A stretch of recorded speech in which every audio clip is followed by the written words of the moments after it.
Let me introduce myself. My name is Alex. Come from the beautiful country of Ukraine. By day, I work at Amex as a staff iOS engineer, do all things Amex, Swift related and Amex related as well. I also maintain a technical blog at swiftology.io, where I basically obsess about types, and you'll get like a pretty good intro into what I like to write about. And if you like it, you can later follow. So, okay, let's get into it. So, as we write code and as we practice software engineering, there's a number of practices, tools, best approaches, methodologies that exist to help us build great products. But one tool, or the system, I should say, to rule them all is the type system, for us Swift developers at least. So the goal of this talk, and where I want you to, once you leave this talk, is to be empowered to use Swift's type system in the most efficient way to help you build amazing software. Few topics we'll cover. They're a bit cryptic and mysterious on purpose. So we'll talk about parsing and why it's better than validation. We'll talk about this cycle of building software where you create types, you define implementations, and you refine those types. We'll talk about how you can move type safety backwards and forwards within your code base. And then we'll learn how to fall into the pit of success. So all these 4 topics, they actually are inspired by articles by different people. So this is kind of the amalgamation of knowledge I'd like to share with you today, and in hopefully structured way. So I'd like to take you on a small journey today, where we will look at the implementation of a very simple login flow, sign-in flow, login flow, whatever, where we have 2 input fields, login and password. You tap sign-in button, something happens, like a network request. If it's successful, we show the home screen. If it's not successful, we show, request failed, whatever. So very simple code.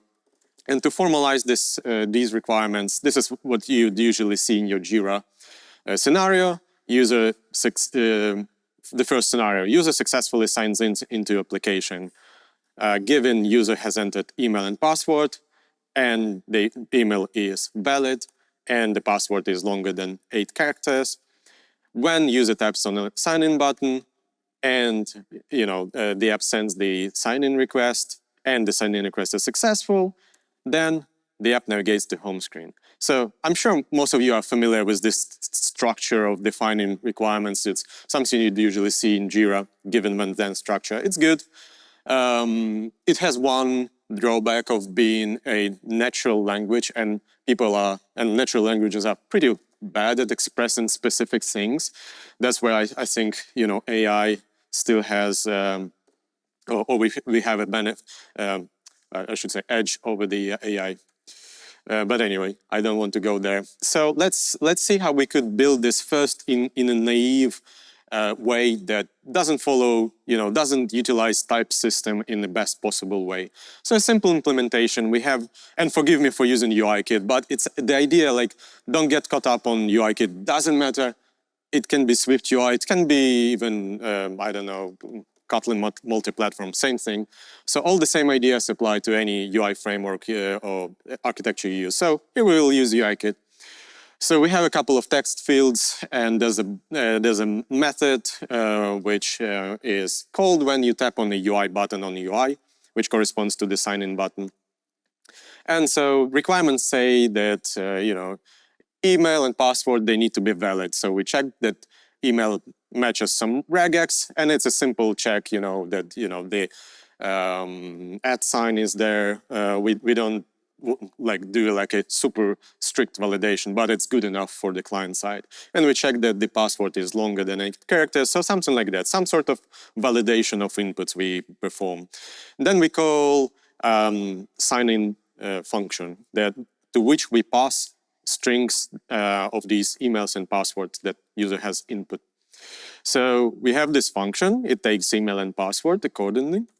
and it calls into some sort of authentication service. Again, doesn't matter how it's built in your code. It could be something like Firebase OS, I don't know, Facebook code, doesn't matter. Some sort of service to which you pass your credentials, email and password, and it tells you, hey, upon upon completion, is it successful or not? And we check that, yeah, if it's successful, show the main screen. If it's not successful, show the error screen. And the show main screen function, the way it's implemented, it simply instantiates the main screen and it pushes it on a navigation stack. Again, Swift UI, you can kind of imagine similar code in Swift UI. It doesn't matter, we're not talking about UI frameworks, we're talking about how we can use types to drive our code. So you'll see in a minute why it matters. So, okay, what's wrong with this code? First of all, this code is perfectly fine, actually. It completely, fully fulfills all the requirements. There's like no downsides in this code from in terms of like implementation. We can ship it to production. It works all good. Problem with this code is it is fragile. And like anything fragile, it will be broken eventually. So how can we break this code? Well, there's multitudes of ways of breaking this code.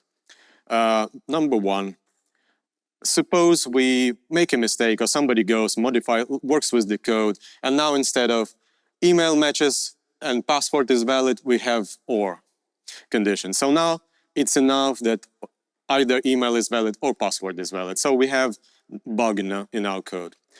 And the reason this happens, if you think like fundamentally, not just looking at specifically this code, but fundamentally why this happens, is because on the very next line where we call sign in actually doesn't know that some sort of validation happened on the line before. This knowledge is lost.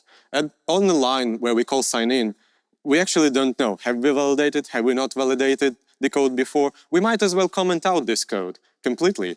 And everything still works. The code compiles, we can run it, everything still works, but obviously now we don't have validation. So let's get this code back.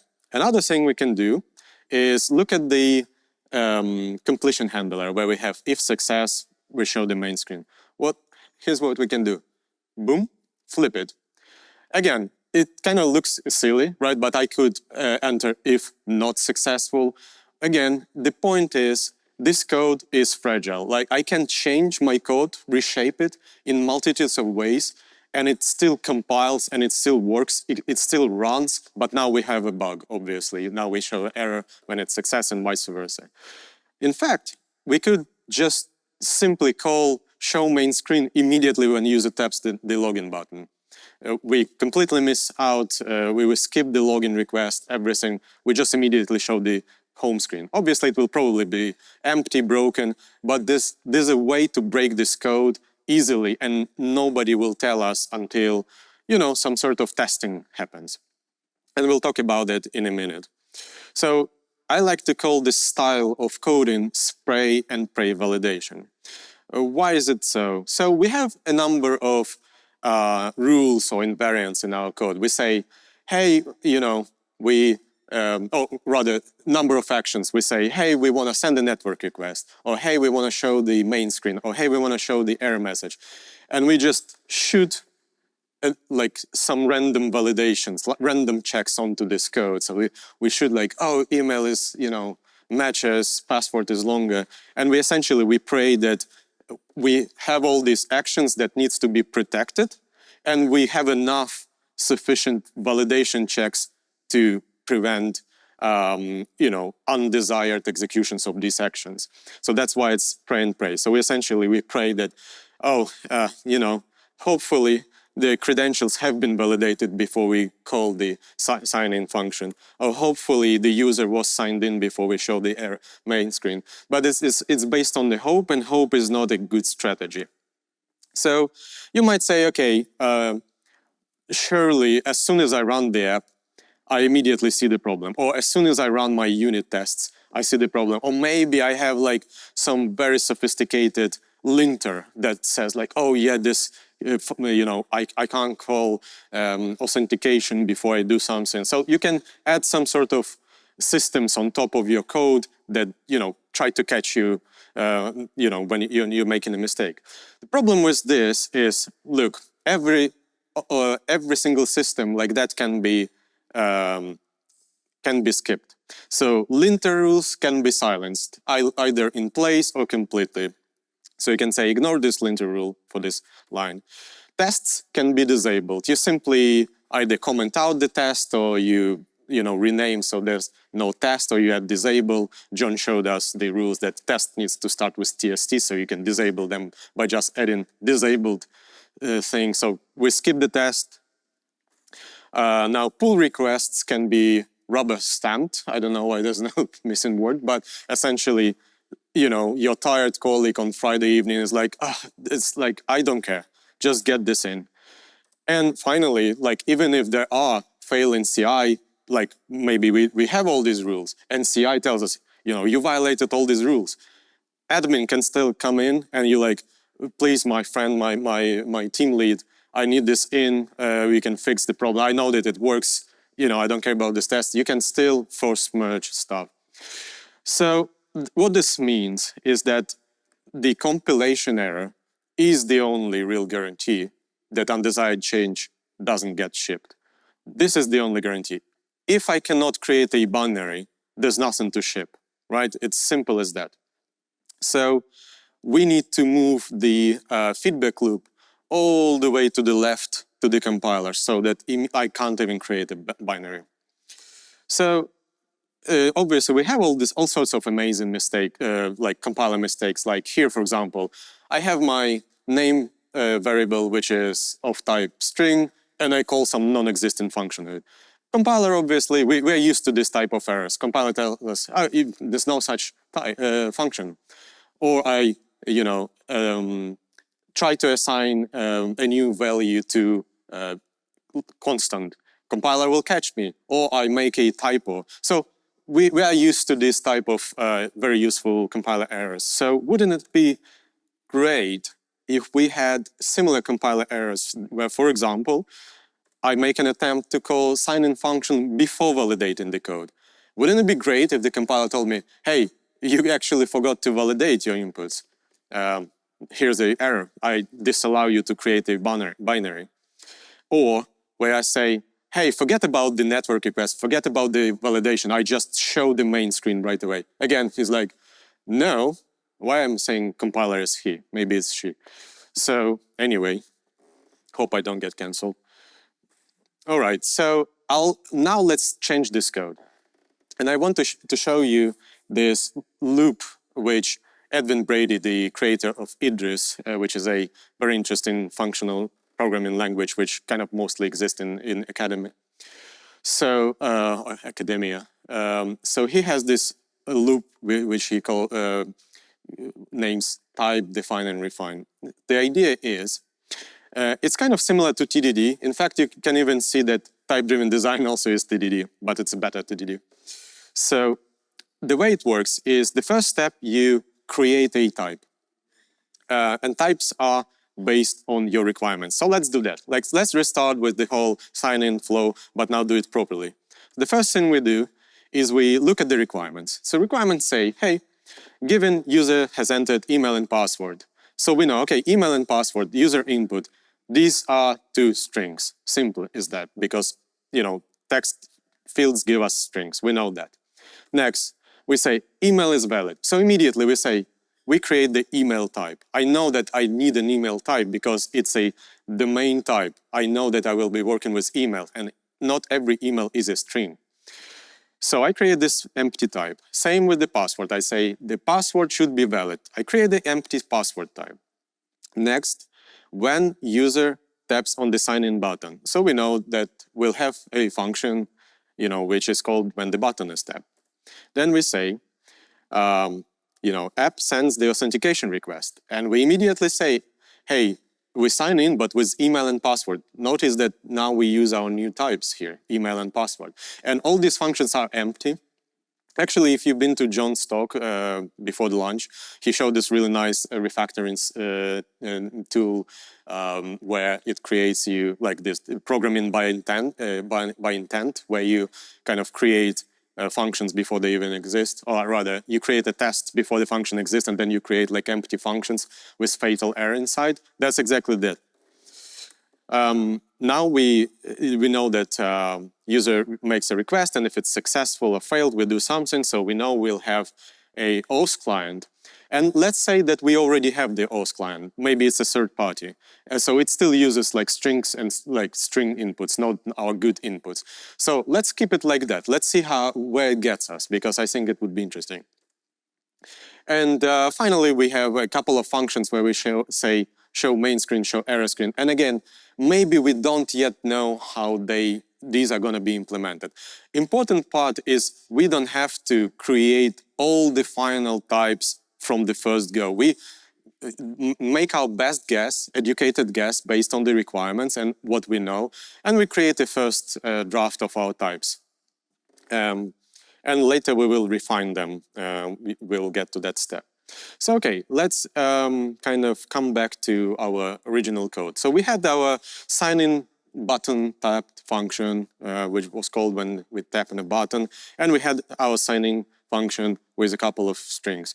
So now after we, with the refactoring, we know that we're gonna pass email and password, and not just strings. So if we just copy and paste existing code from the previous example, what will happen is this code won't work, because compiler will tell us, oh, your old code, naive code, doesn't work because this function expects email and password and you're trying to give me strings. That's not good. And also, if we copy paste existing code with calling this sign-in service, this one also doesn't work because it says, oh, you are passing me email and password, but I expect strings. So that's good. This is very good. We're getting some useful compiler errors. So, but we need to obviously fix them. So to fix them is the next step, which is define function implementations. So we need to figure out what do we pass to to sign-in function. It expects email and password. Where do I get email and password? So let's implement these types. So we started with just empty email and password. But obviously, they are string-based types. And in Swift, type system is amazing because it allows you to create these types really easily. Like creating new type in Swift is super easy. If you work in other languages, especially like OOP heavy languages, it might be pretty hard. You'd need like, even like Objective-C, you need to create a class, you need to inherit from like NS object, some base class. There's a lot of ceremony. With Swift, super easy. Struct email, and then I do something with that. So types are super cheap in Swift, and be kind of comfortable creating new types. You can remove them later if needed. So we create these types, and we wrap strings, because we know that underneath so email and passwords are strings. Every email and passwords is a string, but not every password and email is a string, right? There's like this relationship. So, okay, so email and password are strings. And this is where we get to this idea.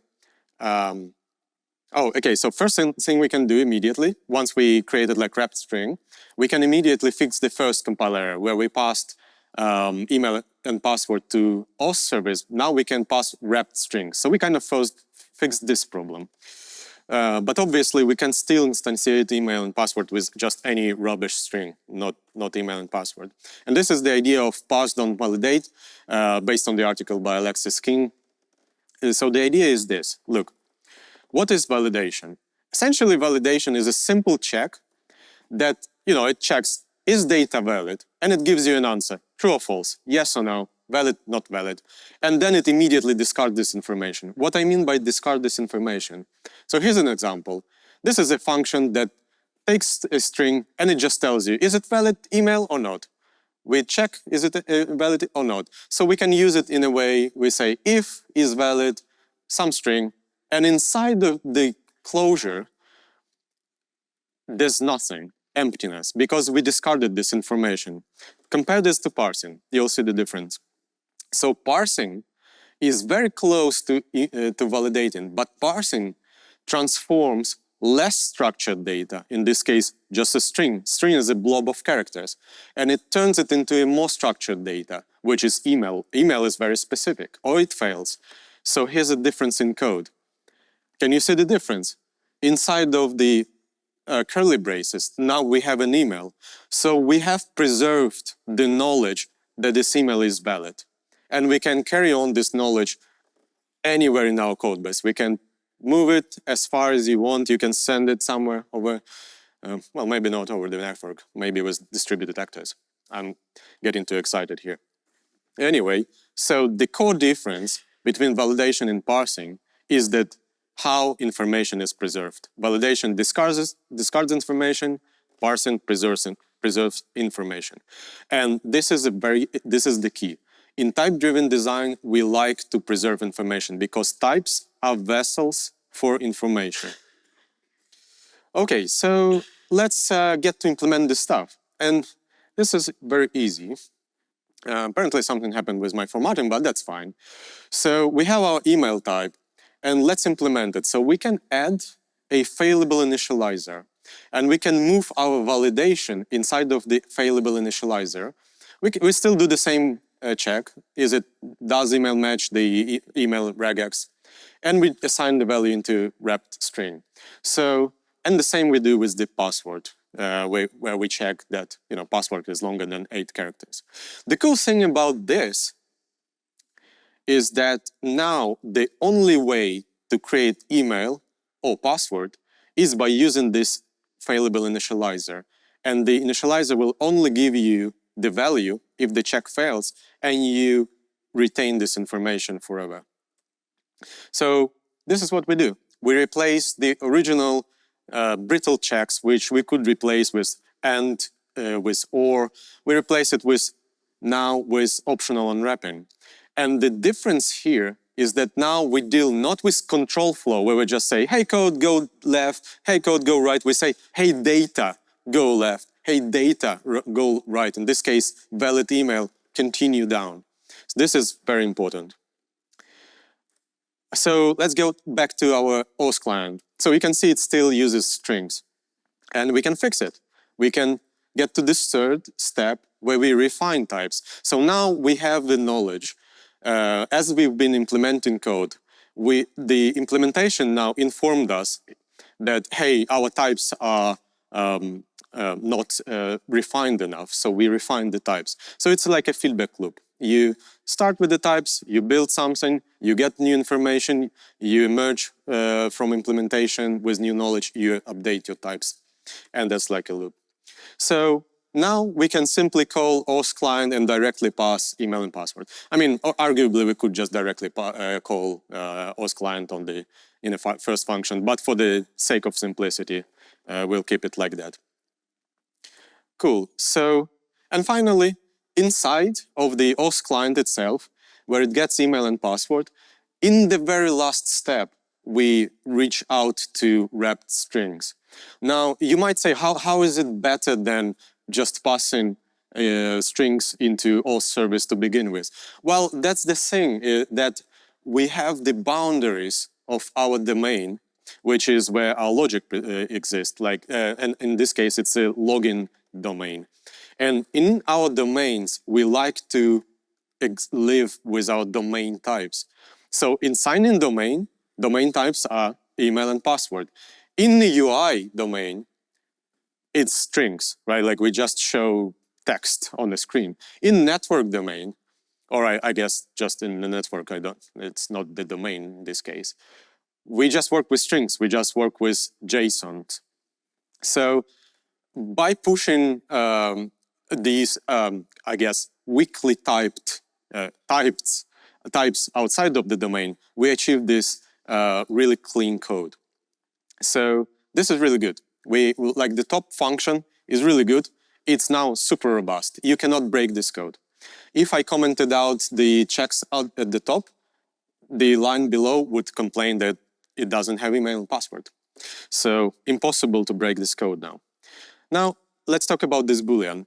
I'm sure some of you, maybe most of you, have heard of this term Boolean blindness. Essentially what it means is that Boolean really is a super basic type. It's just true or false. What does true mean? What does false mean? So in this case, I say, is success. The only reason why I know that true means success is because I called the variable success. I could rename it to is failure, and boom, I changed the meaning of the code completely.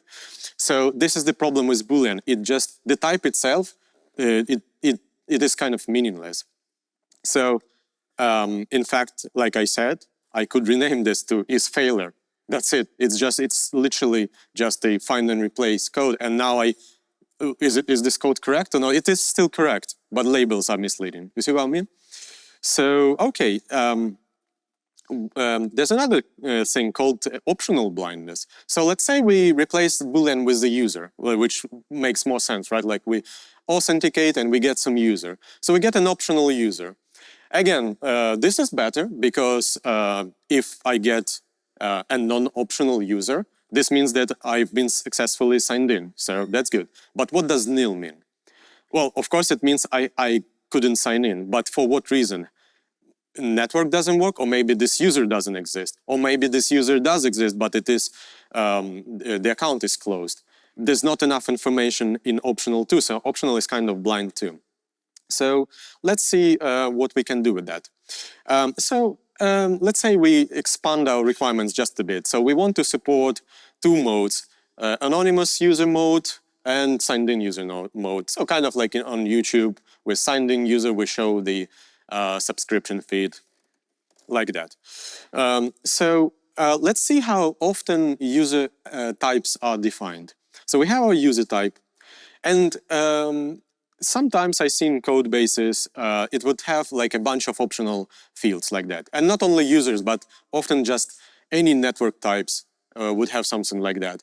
So we have user ID, and then we have username and session token. And the lack of session token, how do we know that is it anonymous user or not? Is we check, does username exist? Does it have the session token? The thing is, if you see types that have a lot of optional properties inside, this is usually a good clue, or like a code smell, if you will, that perhaps you have two completely separate types that are hiding inside of one type. So we can split it. So let's define the signed in user, completely separate type. It has the user ID. And let's move these properties over there, and let's make them non-optional. So this makes sense. Signed in user has all three, whereas anonymous user, and we no longer need that, right? Versus anonymous user only has user ID. So the anonymous user is just the one you create when you launch the app, for example, once you install the application. And so we still need the user type, but now we make it an enum. And enum with associated type values is a special enum because it has this relation in computer science or in types. This is called tagged union. So essentially, we have a union of types. We have two separate types, anonymous user and signed-in user. And we kind of unite them under one type. Sometimes these kind of types are also called choice types. So we have a choice between these two types. So this is much more expressive than the previous user with like optional fields which we needed to call computed property. It's much cleaner like that. So once user installs the app and launches it for the first time, they start in the anonymous mode, or like offline mode, if you will. And we can just use like UUID or something. We assign them some ID. But here's the cool thing. We do want to be able to create anonymous user just in place like that when we launch the app. But we never want to create a signed-in user just in place. We only want to get a signed-in user from the successful authentication request. So this is like a rule. We can encode this rule into the system. And the way we do it is we notice that I could just mark a signed-in user as decodable and stop there.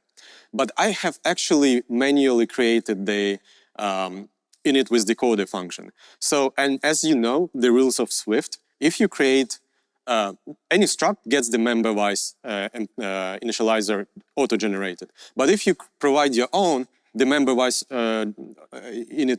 initializer will get overridden. It will get replaced or suppressed. So now we created only one initializer. It says there's only one way to create signed-in user, and that is by decoding JSON. And what this gives me, it gives me the ability to embed the rule that signed-in user can only be created by decoding the authenticated response. So if I try to create the signed-in user in code, like in place, fake it, if you will, I cannot do this. Well, I can, and I'll show you later, but it would be quite painful. So cool, we have our user, and we start every session with the anonymous user. And we can replace, we could replace, of course, our original user with signed-in user, but it's not much better. But of course, as you have guessed, we want to use the result type. I'm sure you all are familiar with this type. It's better because now, unlike the optional user, it does have the information why the request has failed. So we can actually know what went wrong. And of course, and here's the cool thing. Let me go back one sec. Here's the cool thing. The implementation, the type drives the implementation. There's only one thing I can do with this result, which is to switch on it and pattern match and extract associated values. So, but this is still not great because I can still remember when I flipped show main screen, replace the places. I could still do that, but I can actually fix that as well if I update my function types and make them take arguments. So let's see how we can do this. So this was our original show main screen function. So we can add an argument which is a non-optional signed-in user, and even better, we can pass it to the main screen, and on the main screen we can have initializer. And check this out, this is kind of curious. It has the initializer with the, what I like to call black hole argument. What the heck is this?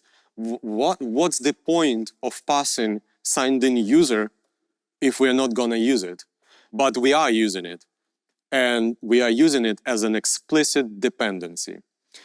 So dependencies are great if they are explicit. So people usually say, oh, it's bad to, dependencies are bad. They are bad when they are unexpected or incidental. In this case, if you remember the original requirement said, if the sign-in request is successful, show the home screen. So the home screen has a dependency on successful sign-in request. And what is the way to create a proof that sign-in request was successful? Well, the signed-in user. Because the only way to create sign-in user is to decode this successful sign-in request. So I have created this dependency and I have created this requirement from the main screen. The main screen says, hey, you must provide me the proof that you've made the sign-in request and it was successful. So this creates a ripple effect where now we must pass the sign-in user to the main screen. And we actually can even inline the code like we did here. So take a look. Let's see, again, we started with simple control flow. If true, go to the left. If false, go to the right. Now we have the data flow instead of control flow. So we start with the function, we get in the function. We start with the email and password strings. We parse them. Now they have been transformed into email and password. Then we pass them to the sign-in function. The sign-in function passes them to authentication service. It makes a request. We get the result.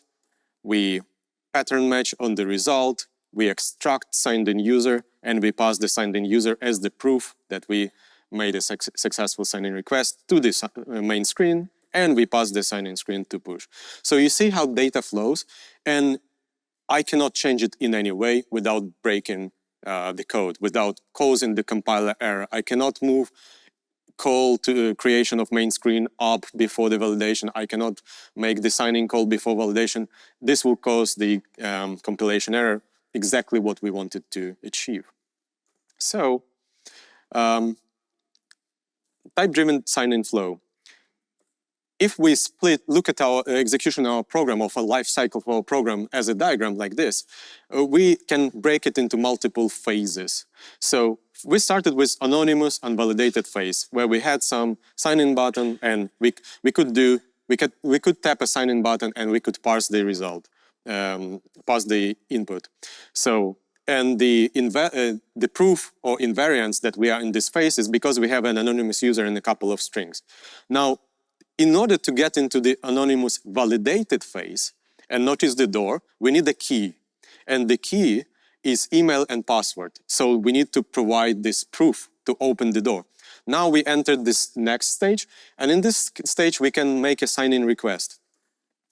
So in order to get into the next phase where we are signed in, there's another door. To open it, we need to provide another key, which is a signed-in user. And finally, to start browsing the main screen, we need to have the main screen created, which in turn requires the sign-in user. So you see how we kind of have this life cycle phases or application defined by the types that exist within these phases. And the cool thing about it is you can do whatever you want within these phases. You can structure your code in any way you want. You can use Viper architecture, you can use MVVM, you can use composable architecture, you can use clean architecture, you can use no architecture, it doesn't matter. This thing is above it all because we have created the structure, the reality in which we live. And it's like laws of physics. And everything else, like the buildings, you can build the buildings, but they will obey the laws of physics we have created by creating the types. Okay, so one more small journey. How much time do I have? 10? 10? Good? Cool. One more small journey. Let's see how we can move type safety backwards and forwards within our code base. So let's build a simple trip tracker UI, kind of like, you know, your Ubers, Bolts, etc. So you are on a trip in a taxi. You have your current fare when you enter the taxi. It shows you where you started, and you may have like some arbitrary number of stops in your journey. So let's build this UI, and this time I'll show you some Swift UI. So we start with a trip tracker UI view, and we have some stops, an array of stops. So here's our body. We have the stack view. We have the title, which says, hey, your current fare is some current fare, which we need. Current fare is a decimal. And we have a start point view, which is this blue view. And we have some number of stops, which, you know, we'll iterate over it like using for each. So, but let's focus on data. So we need to calculate the current fare. And the current fare is the sum of the pickup fare. So when you enter the taxi, immediately there's a fare.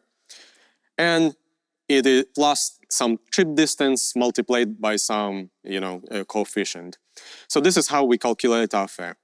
So first we need a pickup fare. And the pickup fare depends on where you are picked up. Like in an airport, it might be more expensive than in a city center. And there's like obviously trip distance, which we'll get from like maybe GPS or whatever. So let's focus on the pickup fare. Like I said, pickup fare depends on where you've been picked up. So let's say in an airport, it's much more expensive. So yeah, we have some calculating logic. It doesn't matter. We calculate the fare depending on location. Let's focus on stops. So first of all, stops can be empty. What if we get an empty array of stops? Well, we say, no problem. I just, you know, optional unwrapping on first stop, and then I can still calculate my fare. Cool. But what if I don't have a first stop? So empty array. What is the pickup fare for the case where there's no pickup location? I don't know. So we don't know. Maybe we can say, you know what, let's slap 0. But that's not correct, because our business, if I ask my founder of Uber or whoever is here, he'll tell me there's no such thing as 0 pickup fare. The business doesn't work like that. So this is already incorrect code. So I don't know. We need to fix it. So at this point, we have actually 2 choices. So choice number 1 is we make the return type of the pickup fare more permissive, or the argument type of our view more restrictive. So what does it mean? So let's try with the more permissive type. More permissive type means there's more values possible in this type. So what is the simple type that is more permissive than decimal? Well, it's an optional decimal, because optional decimal has all the decimal values plus 1 more, nil or null. So cool, if we have it like that, then it's easy. If we don't have a first stop, we just return nil. That's easy. So we need to update our current fare. Again, now we make a check. Do we have a pickup fare? No. Then the current fare is nil as well. And then we can continue calculating. So we optional unwrap. But here's a problem. On UI, I now need to do nil coalescence. So I need to say, okay, if I don't have a current fare, I need to show something on UI. So we can say not available. Okay, good enough. Right, so let's continue. Just move code a bit up. So now let's see at the stops. So I show my first stop, which is the start point, which is the start. And then I iterate over everything else, every single other stop 1, 2, 3, and 4, etc. But again, the same question. Well, what if I don't have any stops? Well, we can say your trip hasn't been started yet, maybe. I don't know. Okay, so look at this UI. Does it look good to you? I mean, to me, it looks completely broken. Like, what is the point of this UI's existence? It doesn't show me literally any useful information. It's just an error screen, essentially, at this point. So, okay, maybe we need to go the opposite way. Maybe instead of more permissive types, we need to use more restrictive type. So, okay, one restrictive type I want to show you, and I'm sure a lot of you may have seen this before, which is the non-empty collection or array. So array types have essentially 2 types of values. Array can be empty, or it can have some values. Non-empty array always have values, because it has the non-optional head element, or like the first element, and then it has some more tail elements. So it might have just, in worst case scenario, it only has head element. Cool, so let's use this type for our stops here. Let's see how it modifies our code immediately. Well, for one, I can delete this check, because now stops always have head, this, or start location in this case. Second, it doesn't need to be optional anymore, because I always have the start location. I can always calculate the pickup fare. Now I don't need this check, because pickup fare always has a value. And I don't need this nil coalescence, because I always have a current fare. I can show actually current fare. And finally, I don't need any of these checks, because I always have a start location and some more locations. So you can see here I use stops head for the first location and tail for all other locations. Now I can clean up my code, and this is back where we started. This view always shows the meaningful information. I have all the data. It's neat code. There's no rubbish checks. This is good. Okay, but here's a problem. Non-empty array is a bit restrictive, like we said. Like it's pretty hard, and the way we designed our view is it has a door which requires a key of non-empty stop. So essentially we say, can you prove to me that you have at least one stop? So already kind of the user of this API is a bit, you're making my life harder. I don't like it.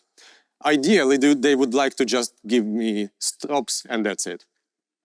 So this, some of you might be thinking, hey, does it not violate the Postel's law, which is also known as robustness principle, which says, hey, be liberal to what you accept, but be conservative to what you return. Essentially, it means write your code in such a way that is, if it's meaningful, somebody sends me some data, I wouldn't be too picky. I can analyze this data, I can work with it, but I'm strict about what I do.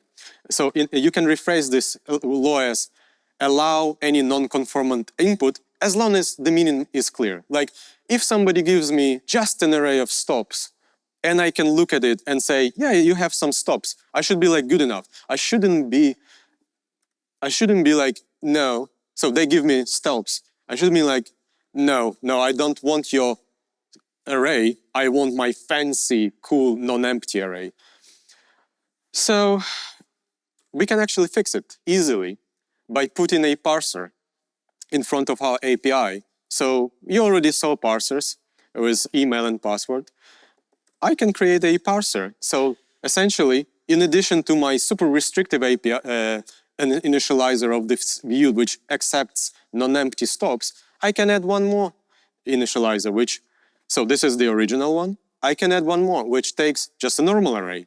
But obviously now, it is failable. So I say, hey, I'm happy to take your array of stops, but be ready for me to give you nil instead of the view. So essentially I say, either you give me stops or I give you nil, and then you draw a completely separate error screen.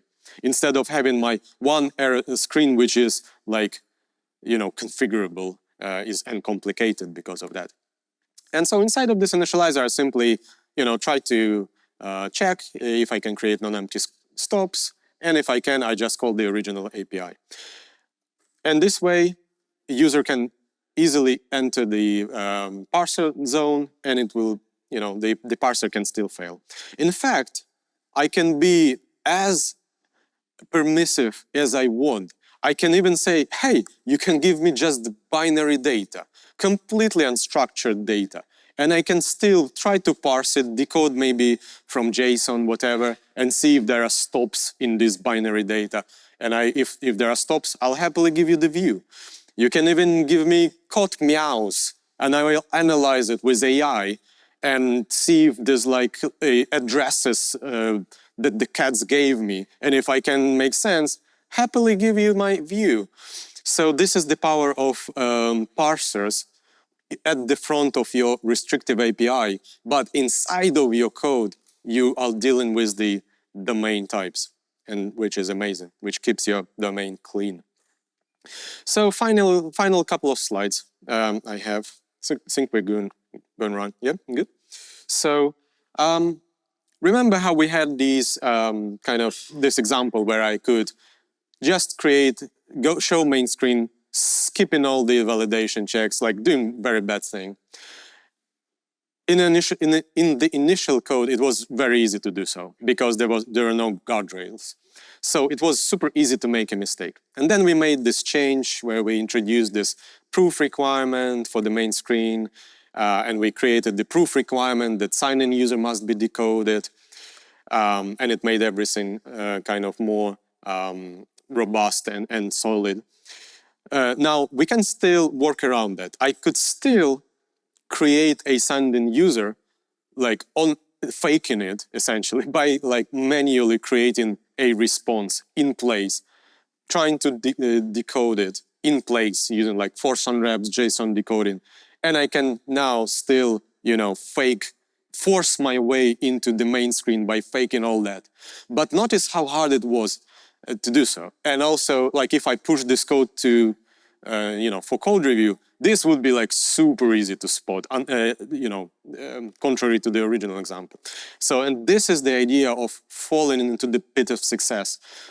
Before that, the old code, it was super easy to make a mistake. One small misstep, and I fall into, the pit of mistakes, pit of despair, as they call. And in contrary, it was super hard. I needed to be super careful.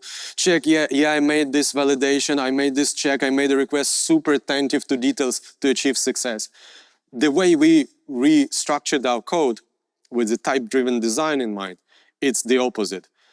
it's like successfully, correctly writing the correct code is so easy. The code writes itself. There's no, it's very hard to write incorrect code, as you can see here, and the opposite is true. Making mistake, look at this code here. I had to climb, really work hard to do incorrect thing, which is to bypass the sign-in request to create the main screen. Okay, so last slide. Let's make some summary.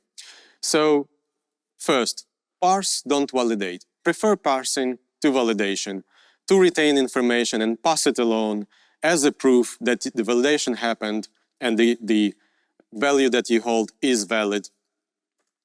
Use type define refine flow where start with the types, do best you can based on the requirements, then try to implement functions. As you learn how the code works, you can emerge from the implementation details and refine your types if they don't work. Finally, almost finally, see how you can move type safety backwards and forwards. In your domain, try to be type safe. Try to, at the entrance of your domain, have like really type safe APIs, but beyond that, be quite, permissive to non-conformant inputs by putting parsers in front. And finally, great type safe APIs allow users to naturally do the right thing. And doing the right thing becomes annoyingly hard. Thank you very much. So I mentioned I maintain the blog where so there's like a article version of pretty much what I talked about, and there are a few upcoming articles. So you can scan this thing, and there are some my contact details. You can connect with me on social media. Thank you. Do we have time for questions?